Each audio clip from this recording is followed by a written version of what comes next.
The sky was clear that night. It was almost too perfect. In a small observatory deep in the Andes Mountains of Chile, Dr. Emilio Vargas sipped his cold coffee, staring at the night sky through the large telescope. He had been watching stars since he was a child. But tonight, something was wrong. The stars were moving, not twinkling, not shifting with Earth's rotation. Moving, slowly, unnaturally, across the sky. He zoomed in, adjusted the lens. His heart skipped a beat. There was something behind the moon. Something large, a shadow, a shape. He blinked. "No way," he whispered to himself. He hit the record button. The data streamed in. A long, curved object. No natural structure looked like that. No comet, no asteroid. Nothing man-made. Then his screen went black. At that same moment, all across the world, strange signals began to fill the air. At first, it sounded like static. Then came whispers. Soft, repeating, not in any known language. Some said it sounded like a warning. Others thought it was music. But no machine could translate it. Every satellite picked it up. Every radio tower echoed it. Even mobile phones began playing the sound randomly, waking people up at night. It lasted exactly 108 seconds. Then silence. In Washington, D.C., the president was rushed into a secure underground bunker. Top generals, scientists, and advisors filled the room. "Is it an attack?" the president asked. "We don't know," replied General Holden. "But this isn't random. It came from space." Dr. Lena Cho, a physicist from NASA, stood and played the audio again. The whispering filled the room. "It's not just sound," she said. "There's a pattern." "What kind of pattern?" the president asked. Dr. Cho hesitated. "Coordinates. To what?" She looked him in the eye. "Earth." Within the hour, every major power on Earth, America, Russia, China, India, even rival nations began sharing data. It was no longer about borders or politics. Something was coming, and it was coming here. At exactly 2:43 MGMT, the first blackout hit. Paris went dark. Then Berlin. Then Tokyo. Then New York. Within 6 minutes, over 70% of Earth lost electricity. No warning. No EMP, no explosions. Just darkness. Planes fell from the sky. Hospitals failed. Nuclear power stations went into emergency lockdown. World didn't know fear. Not yet. In Lagos, Nigeria, a young girl named Amara sat with her brother under the open sky. The stars had disappeared. Not hidden by clouds. Gone. She pointed up. "Why is the moon red?" Her brother looked up. The moon had changed color, as if blood was poured over it. Then, it blinked. Amara gasped. The moon hadn't changed color. Something was moving in front of it. And it was massive. Back in Chile, Dr. Vargas tried to restart his systems. His backup generator kicked in. The telescope feed came back briefly. He saw it clearly now. A ship. A city-sized object. It wasn't flying like a plane or orbiting like a satellite. It was still, waiting. He recorded its shape. Long, curved, with glowing lines along its sides, like veins. Suddenly, his laptop burst into sparks. Smoke filled the observatory. The ship had seen him. People began to panic. Social media went offline. TV signals scrambled. Military jets scrambled but found nothing. In Moscow, a young soldier named Ivan watched the sky from a radar station. "Sir," he said to his commander, "they are not on our radar." "What do you mean?" "They are above us, but we cannot detect them." "Then how do you know they're there?" Ivan looked at the screen. A single red dot blinked. It wasn't radar. It was heat. A city in the sky doesn't hide its heat. In New Delhi, phones started ringing all at once. Every single phone. An emergency alert played in every language. Remain indoors. Do not look at the sky. Avoid electrical devices. Help is coming. But people did not listen. They looked, and they saw. Dozens of objects small, triangular black rained down from the sky silently. Not meteors. Not planes. Probes. In London, a group of children playing in a park saw one of the probes land gently near the fountain. It opened silently, revealing a glowing orb. The children approached, curious. One child reached out and touched it. The orb flashed. In an instant, every bird in the park fell from the sky. Dead. The child stood frozen, eyes wide open. Then he whispered, not in his voice, but something deeper. Time is up. Governments tried to fight back. Jets were launched. Missiles fired, but nothing worked. The probes moved like smoke, like shadows. And then, the real attack began. It started with Rome. A giant beam of white-blue light fell from the sky. The city shook. The Colosseum cracked. Buildings melted. Within 40 seconds, the historic city was reduced to smoke. Then came Cairo, then Sao Paulo, then Sydney. Each attack lasted exactly 60 seconds. No demands, no warnings, no mercy. The President of the United States slammed his fist on the table. Who are they? What do they want? Dr. Cho, still studying the signals, spoke softly. I don't think they want anything. What? She looked pale. I think they've done this before, many times, on other planets. How do you know? She pulled up a recording. A deep, vibrating signal, alien, but strangely familiar. I found this in old radio telescope logs from the 1970s. We picked it up back then, from Mars. The president froze. You're saying Mars was attacked too? No, I'm saying Mars was once alive. In a small village in Kenya, an old man named Mizi Abasi stood on a hill, watching the sky. He was blind, but he smiled. They have come again, he whispered. His grandson looked confused. Again? Mzi nodded. My grandfather spoke of this. In the old stories, sky demons who eat light. They come when the stars go silent. But how do we stop them? The old man turned his face to the wind. We don't. In those first minutes, 30% of Earth's major cities were destroyed. Billions lost power. Communications broke. Satellites were either hijacked or erased from the sky. People thought the end had come. In a way, it had. But what no one expected, not the scientists, not the soldiers, not the aliens, was what happened next. At a secret facility beneath the Arctic ice, alarms blared. A chamber opened. Inside was a girl, no older than 16. She opened her eyes. They glowed faintly, like the stars that had disappeared. The voice on the intercom spoke, unsure. She's awake. Elsewhere, a small boy in Brazil stepped out of a collapsed building. No injuries, no fear. He raised his hand, and the falling probe above him froze mid-air, then exploded silently. In Tokyo, a paraplegic man stood up from his wheelchair, looked at the sky, and whispered, I remember now. Across the world, small sparks began to appear. Not fire. Hope. In those terrifying 8 minutes of invasion, the aliens thought they had won. They believed Earth was weak, divided, broken, but they forgot one thing. Humans adapt.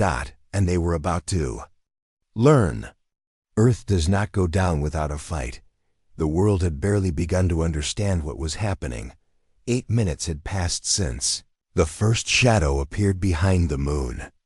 8 minutes since the strange whispers filled the air. 8 minutes since the sky turned dark. And in those 8 minutes, Earth was changed forever. In every corner of the planet, the invasion was precise, quick, and deadly. The alien ships moved like ghosts. No sound, no warnings, no mercy. In London, the streets were filled with panic. People ran through the alleys, their faces pale and eyes wide with fear. Some tried to call their loved ones, but all lines were dead. No internet, no signals, only silence. The first attack struck the city's heart. A massive beam of energy shot down from the sky like a laser. It hit the London Eye, turning the giant wheel into molten metal. The buildings crumbled instantly. People screamed, but the worst was yet to come. From above, dozens of triangular ships hovered silently. They released swarms of smaller drones that moved through the streets like insects. These drones were not just machines, they were alive. They attacked without hesitation. Within seconds, entire neighborhoods were reduced to rubble. Across the Atlantic, in New York, the scene was the same. The alien ships blocked out the sun. Skyscrapers that once touched the clouds were shattered by glowing beams. The Statue of Liberty stood in silence, watching the city burn. In Moscow, soldiers scrambled to defend their homeland. But their weapons were useless. Missiles fired into the sky simply disappeared before reaching their targets. Radar couldn't detect the enemy ships properly. "It's like fighting shadows," said Captain Ivan, his voice trembling with frustration. In Beijing, the government issued emergency orders. "Do not resist," they said. "Stay indoors. Wait for further instructions." But people ignored the orders. Mothers carried their children into the streets. Fathers grabbed whatever weapons they could find. They fought back, but the aliens did not care. The invasion lasted only 8 minutes. 8 minutes to destroy. 8 minutes to conquer. By the time the sun rose, half of the world's major cities lay in ruins. Billions of people were dead or missing. Power grids were destroyed. Communication lines severed. Earth was broken. But in the ruins, small pockets of survivors began to gather. They shared stories of strange events, of people who survived, explosions without a scratch, of children who seemed to glow with a strange light. No one understood what was happening. In a destroyed building in Mumbai, a young man named Arjun found a small device. It was alien smooth, black, and glowing faintly. Curious, he touched it. Instantly, a message appeared in his mind. "Help is coming. The fight is not over." Arjun was not alone. Across the world, others received the same message. Some saw it as a sign of hope. Others thought it was a trap. But one thing was clear: the aliens had underestimated humanity. Back in the White House, President Monroe stared at the large map showing the devastation. "We never stood a chance," he admitted quietly. "General." Holden nodded. Double quotes, "They planned this perfectly. 8 minutes of terror. And then they waited for us to break." "But we will not break," the president said firmly. His voice was steady, but his eyes betrayed his fear. "We will find a way. We always do." Meanwhile, in the Arctic facility, the girl who had awakened stirred again. Her eyes glowed brighter now, like tiny stars. Scientists gathered around, whispering in awe and fear. "What is she?" one asked. Dr. Kim, the lead researcher, shook her head. "She is the key, the weapon we didn't know we had." Far from the cities, in the deserts of Nevada, a group of survivors discovered strange ruins buried under the sand. The ruins were covered with symbols, ancient drawings of stars, ships, and warriors. One of the survivors, a historian named Rachel, traced the symbols with her finger. "These are warnings," she said. "Warnings from our ancestors." The invasion was no accident. It was the result of a war that had started long ago, before humans even walked the earth. A war between civilizations that had forgotten each other. Back in space, the alien fleet prepared for the next phase. Their leader, a tall figure with glowing blue eyes, watched Earth through a giant holographic screen. "They are weak," he said, "but unpredictable. We must finish this soon." On Earth, the survivors began to organize. They formed small groups, sharing weapons, food, and stories. They learned to move quietly, to hide from the drones and ships. They fought small battles, losing some, winning others. In a ruined school in Paris, a teacher named Claire taught children how to survive. She told them stories of heroes who fought against impossible odds. "Humans are strong," she said, "stronger than any enemy. But the aliens had one advantage: they knew the weaknesses. of humans better than humans themselves. They used fear, confusion, and despair as weapons. They broke families apart. They destroyed hope. Yet, the world was not ready to give up. In hidden bunkers, scientists worked around the clock to develop new weapons. They studied the alien technology, trying to find a flaw. In Siberia, a young woman named Anya discovered she could hear the whispers again. But this time, the whispers spoke in her language. They told her to find others like her. The survivors began to realize something incredible. Some humans were different now. Some had abilities that no one could explain. In a hospital in Tokyo, a doctor watched as a patient healed faster than possible. His wounds closed within minutes. His strength grew with each hour. In New York, a firefighter who had been trapped under rubble stood up without help. His eyes glowed faintly in the dark. The invasion lasted 8 minutes. But Earth was waking up. The war was far from over. The aliens thought they had won in those 8 minutes, but they had only awakened a force they could not understand. Humanity was about to hit back. Stronger, wiser, united. In the ruins of Delhi, the city was silent. The streets were empty, except for the dust floating slowly in the sunlight. Buildings were broken. Cars were overturned. The sound of destruction had faded, but the fear still hung in the air like smoke. Among the ruins walked a girl named Anya. She was no more than 16 years old. Her clothes were torn, her face was dirty, but she moved with calm and purpose. She had survived the invasion. More than survived, she had walked through explosions, fallen buildings, and fires without even a scratch. People whispered about her. Some called her a miracle. Others called her a monster. It had started that night, when the sky went dark and the ships arrived. Anya had been at home with her family. Suddenly, a blast shook the neighborhood. Windows shattered. Walls cracked. Her parents shouted, trying to protect her and her younger brother. But then a huge piece of debris fell right where she had been standing. She should have died. But she didn't. When the dust settled, she stood up. Not a single scratch. No pain. No fear. Just silence. News of her survival spread quickly. Military officials wanted to find her. Scientists wanted to study her. But Anya disappeared into the city. She was alone now. Days passed.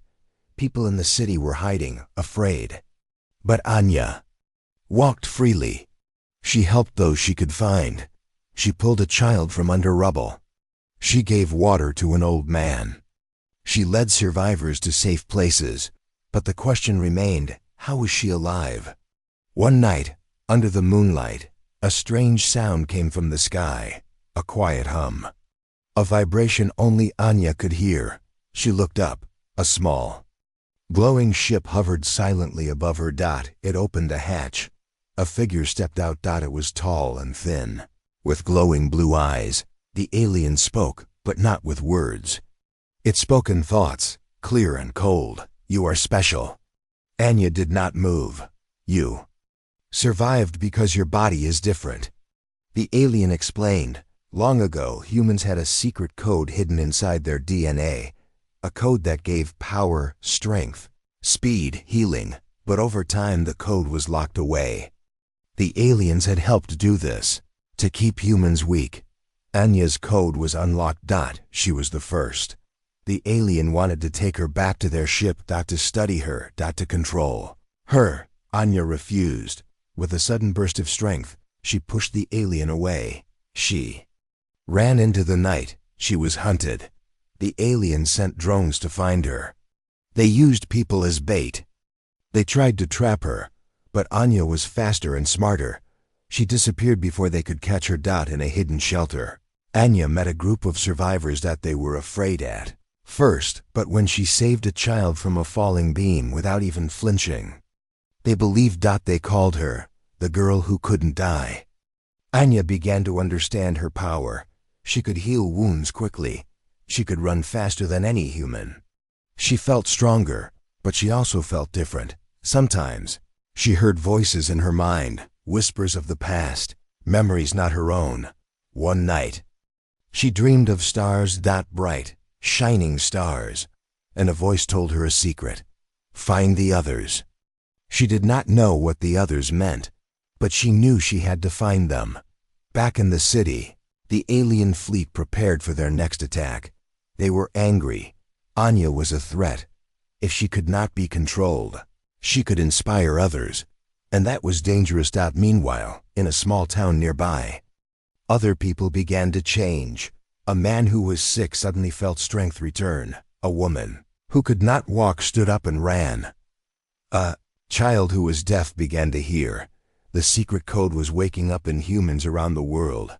Anya became their symbol. Hoped at the future, but she was still hunted. She knew the aliens would never stop, and she knew the war was just beginning. The girl who couldn't die was ready to fight. The world was changing, but most people didn't understand how. The invasion had shaken Earth to its core. Cities were broken, governments shattered, and fear ruled the hearts of millions. But deep inside the survivors, something new was waking up. In a hidden laboratory beneath the ruins of Paris, Dr. Lena Cho stared at a screen filled with DNA sequences.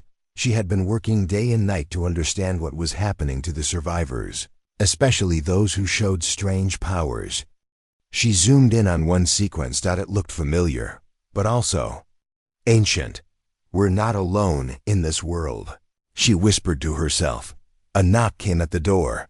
General Holden stepped inside. What's the progress, Doctor? We found something in human DNA, she replied. A code buried deep inside, older than we thought. The general frowned. What kind of code? Genes. A special sequence that could explain the sudden abilities in survivors like Anya. Lena tapped a few keys and brought up images of chromosomes with glowing markers. This code is like a key. It can unlock powers, strength, healing, even enhanced senses. But it's locked, she added. By something. By who? Asked Holden. We don't know, said Lena. But we have a theory. Flashback. Millions of years ago, before humans walked the earth, an ancient civilization called the Creators lived among the stars. They visited many planets, including Earth. They planted seeds of life, coding DNA with potential powers. But a war broke out with another race. The Creators disappeared. Their enemies tried to lock the codes, keeping life weak. And now, Lena said, the invasion is part of that war. The aliens attacking Earth are the enemies of the Creators. They want to keep humans weak. General Holden looked grave. So the aliens fear these powers? Yes, Lena said. That's why they tried to destroy us quickly. But they failed. Meanwhile, Anya moved quietly through the forest outside the city. She was learning to control her powers. She could hear animals whispering to her. She could see in the dark. She could heal small wounds on herself. And others. Her group of survivors looked up to her. They believed she was the key to winning the war. One day, while resting near a river, Anya felt a strange vibration in the air.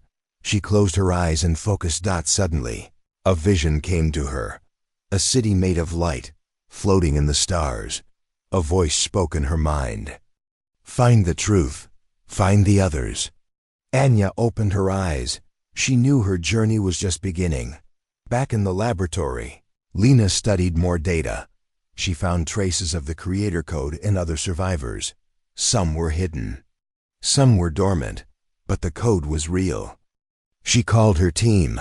We need to find the others with this code. We need to unite them. But not everyone wanted to help. Some governments wanted to use the survivors as weapons. Others feared what they could become. In a secret meeting, world leaders argued. What if these powers are dangerous? One said, they could destroy us all. But General Holden stood firm. We have no choice. We must fight together, or we will fall separately. Meanwhile, the alien leader watched the Earth with growing anger. Humans awaken, he growled. They are more dangerous than we thought. His ships moved closer to Earth's surface. His troops prepared for the next attack. But Earth was ready to fight back. In a cave deep in the mountains, Anya met a boy named Kai. He was another survivor. His eyes glowed faintly blue. He could control fire. Together, they planned to find more survivors like them. They believed the Creator Code was the key to defeating the aliens.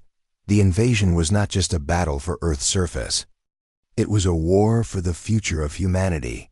And the code buried in human DNA was the greatest weapon of all, the sky above. Earth was restless. Clouds swirled like dark oceans. The wind carried a chill that seemed to whisper danger. Across the shattered cities, people looked up with fear in their eyes. They knew something was coming. Something worse. In the underground bunker beneath the ruins of New York, leaders from around the world gathered. The room was tense. Faces were tired, but eyes burned with determination. General Holden stood at the front, pointing to a large screen. "This is not over," he said. "The aliens are regrouping. They plan a new attack." Lena Cho stepped forward. "We have learned more about the Creator Code," she said. "More survivors are awakening. Their powers will grow." "But the aliens have also adapted," Holden warned. "Their technology is changing. They are preparing for a long war." Outside, in the forests near Delhi, Anya and Kai trained with their group. Anya ran faster than any human could, her feet barely touching the ground. Kai summoned flames in his hands, careful not to burn their camp. Their friends watched with hope and awe. "We must find the others," Anya said. "The more of us, the stronger we become." Kai nodded. "But the aliens will hunt us harder now." In a hidden base in Siberia, a woman named Anya sat alone. She had been hearing whispers in her mind for days. Voices calling her name. She closed her eyes and listened. Suddenly, she saw a vision. Anya and Kai standing together, surrounded by light. The voice spoke again. "Join them. The future depends on it." Anya stood up. She knew what she had to do. Back in the alien fleet, the leader was furious. "Humans defy us," he growled. "We must destroy their leaders. Find the girl and the boy." Drones were sent to every corner of Earth. They searched for survivors with the Creator Code. But Earth's defenders were ready. Small groups of humans fought back fiercely. They knew this was their chance. In the ruins of Paris, Lena gathered a team of scientists and soldiers. "We need a plan," she said. "A way to unite the survivors and fight together." They worked day and night, creating new weapons, using alien technology captured during the invasion. Meanwhile, Anya's group grew. More people with powers joined. Some could move objects with their minds. Others had incredible strength. Together, they were becoming a force to be reckoned with. One night, around a campfire, Anya told her story. "How I survived the blast," she said. "How I found the code inside me." Her friends listened, eyes wide. "We are not alone," she said. "We are part of something bigger." The wind outside howled. A storm was coming. In the shadows, the alien drones moved closer. They were hunting, but the humans were ready. In a flash, the camp was surrounded by light and fire. Anya and Kai stood side by side, leading the defense. The battle was fierce. Flames clashed with energy beams. Screams filled the night. In the end, the humans won. The drones were destroyed, but the cost was high. As dawn broke, Anya looked at the sky. The storm was still coming, but now they were not afraid. The gathering storm was not just outside. It was inside every survivor. A storm of power, hope, and courage. And the fight for Earth had only just begun. The war had changed Earth forever. But the greatest danger was not only outside, it was inside. In the underground command center beneath the ruins of Berlin, General Holden stared at the flickering screens. Reports came in fast. Survivors fighting back. Alien drones destroyed, new powers awakening. But there was something else, something darker. "Sir," said Lieutenant Maya, stepping forward, "we have intercepted communications. Someone is working with the aliens." Holden's eyes narrowed. "A traitor?" Maya nodded. "We don't know who yet, but they are helping the enemy." The room grew quiet. The fear of betrayal spread like wildfire. Far from the command center, in a hidden settlement in the Rocky Mountains, a man named Victor moved silently. Victor was one of the survivors, but he was not like the others. He had powers, strong powers. But instead of using them to protect, he used them for control. Victor believed humanity was weak. He thought only those with power deserved to survive. He had made a secret deal with the aliens. They will help me rule this world, he said quietly to himself. And together we will crush anyone who stands in our way. Victor's spies spread through survivor groups, feeding information to the aliens. Meanwhile, Anya and Kai continued their journey to find more survivors. But the more they traveled, the more they sensed danger, not just from aliens, but from humans too. One evening, in a small town, they met a group of survivors who had been attacked from within. Their leader had betrayed them. Working with the enemy, Anya felt a chill. The enemy is not just outside, she said. It's within us. Back at the command center, Holden ordered a hunt for the traitor. Lena Cho studied the powers of Victor from captured data. He's dangerous, she said. More dangerous than the aliens. But catching Victor was not easy. He moved like a shadow, striking where no one expected. One night, Victor attacked a survivor camp. Using his power, he caused destruction, turning friends against each other. Anya and Kai rushed to help. They fought Victor's followers, saving as many as they could. During the battle, Anya faced Victor. Their powers clashed, fire and strength against speed and healing. Victor sneered. "You're weak," he said. "You can't stop me." But Anya stood firm. "I'm not alone," she said. "We are stronger together." With the help of her friends, Anya forced Victor to retreat. But she knew this was only the beginning. Victor was a reminder that humanity's greatest enemy was not always an alien. Sometimes, it was the darkness inside. In the days that followed, the survivors learned to watch their backs. Trust became rare, but hope did not die. For even in the darkest times, the light of unity could shine brightest. The enemy within was dangerous, but the will to survive was stronger. The sun rose over a world battered but not broken. Earth's survivors were no longer scattered. They were gathering. In the ruins of Tokyo, a new headquarters was built, simple, strong, and hidden beneath the ground. Leaders from every survivor group came together. Anya stood at the center. Kai by her side. General Holden joined them, his face serious but hopeful. "This is the time," Holden said. "We must unite or fall." Lena Cho nodded. "We have the knowledge and the power. The creator code is awakening in more people." Anya looked around the room at the faces of those who had lost so much but still stood strong. "We will fight together," she said. "For Earth, for our future."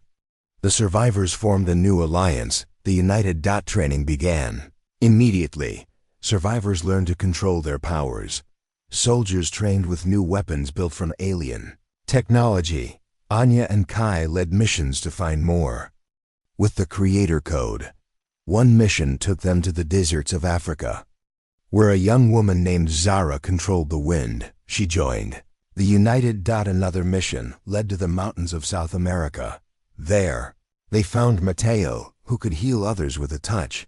The group grew stronger every day, but the aliens were not waiting. They launched a massive strike on the United's base. Explosions shook the underground headquarters. Alarms blared. The battle was fierce, but the survivors fought with courage and skill. Anya faced the alien commander. Their eyes locked.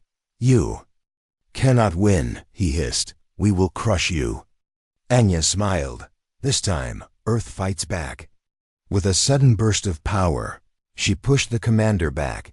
The aliens retreated. The victory was small but important. It proved the United was strong. Across the world, survivors took heart. They were no longer alone. In the days that followed, the United built new defenses. They prepared for the final battle. The invasion might have lasted only 8 minutes, but the war would last much longer. And the rise of the United was just the beginning. The Sky turned red dot above Earth. The alien mothership had returned, massive, silent, and deadly. This was it. The final hour. In the hidden base below Tokyo. Every screen lit up. Warning lights blinked. The countdown had begun. General Holden looked around the command room. No more waiting, he said. This is our last stand. Anya stood with him. She was calm, but inside, her heart beat fast. She had trained, she had led. She had survived. Now she had to finish it. Beside her stood Kai, Zara, Mateo, and dozens of others. Each one had powers. Each one had a reason to fight. Together, they were the United. The alien fleet filled the skies. Their weapons glowed with deadly light. Their message was clear. Total destruction. But Earth was ready. Across the world, survivor forces moved into position. In New York, in Delhi, in Cairo, in Rio, every group, every fighter prepared for war. Lena Cho gave final orders from the science deck. We've uploaded a virus into their systems, she said. If we reach the mothership's core, we can shut them down. Anya nodded. Then we go in. The United launched a final strike.